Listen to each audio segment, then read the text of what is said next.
This is Catholic Daily Reflections for Friday of the 15th week in Ordinary Time.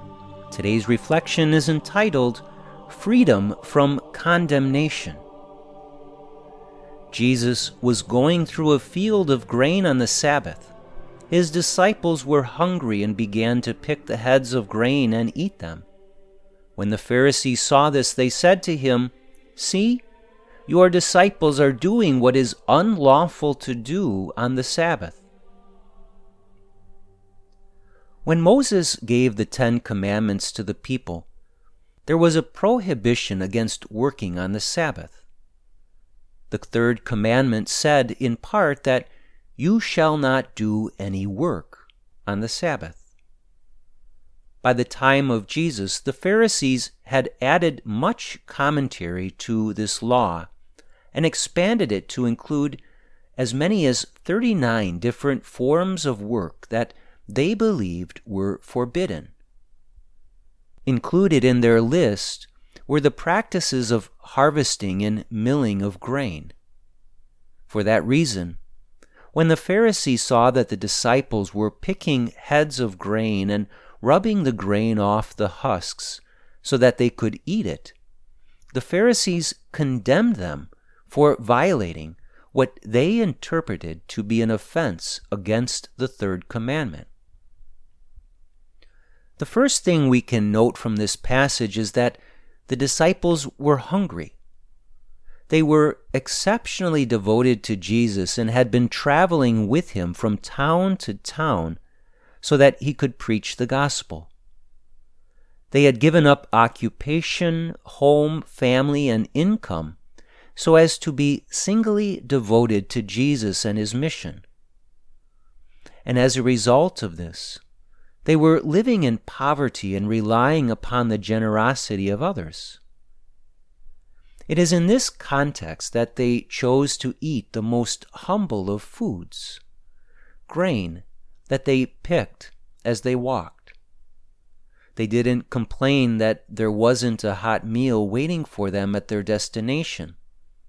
They were accepting of the many long journeys by foot that they made. They were okay with the fact that they did not get to sleep in their own bed every night. But they did have the basic human need for food, so they picked this grain as they walked to fulfill this basic need of hunger. Though there are many lessons we can learn from this passage, one clear lesson is that of the temptation to judge and condemn others.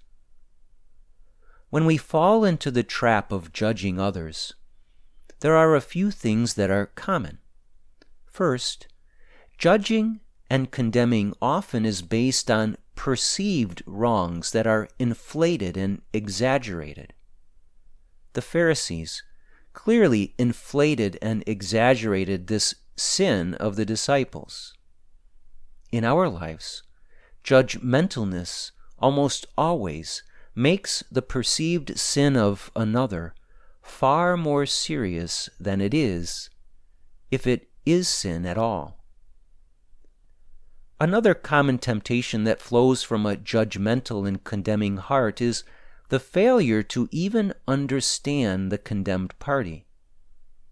In this case above, the Pharisees did not even inquire into the reason the disciples were picking and eating grain. They didn't ask if they had been without food for some time or how long they had been traveling. It didn't matter to them that they were hungry and most likely very hungry.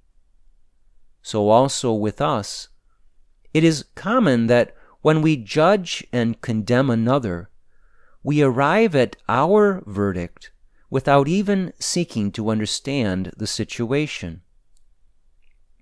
Lastly, it needs to be said that judging others is not our right. Doing so is usually reckless and caused by our own self-centeredness.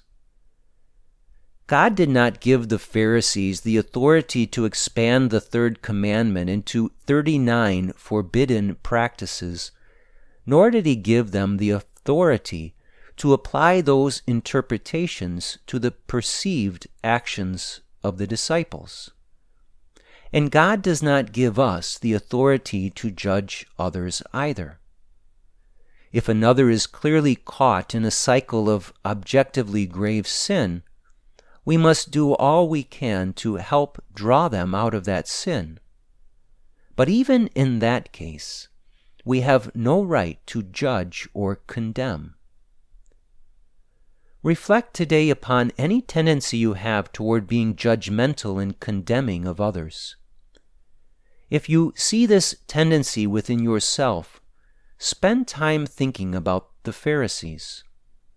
Their self-righteousness was ugly and damaging.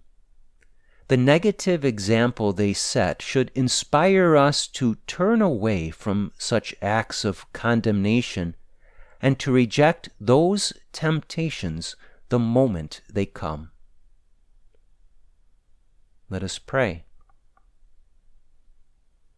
My divine Judge of all, you and you alone know the heart, and you alone are capable of acting as judge. Please exercise your authority in my life so that I can perceive my own sin. As you do, please also free me from the tendency to judge and condemn. Fill me instead with a heart full of mercy and truth toward all. Jesus, I trust in you.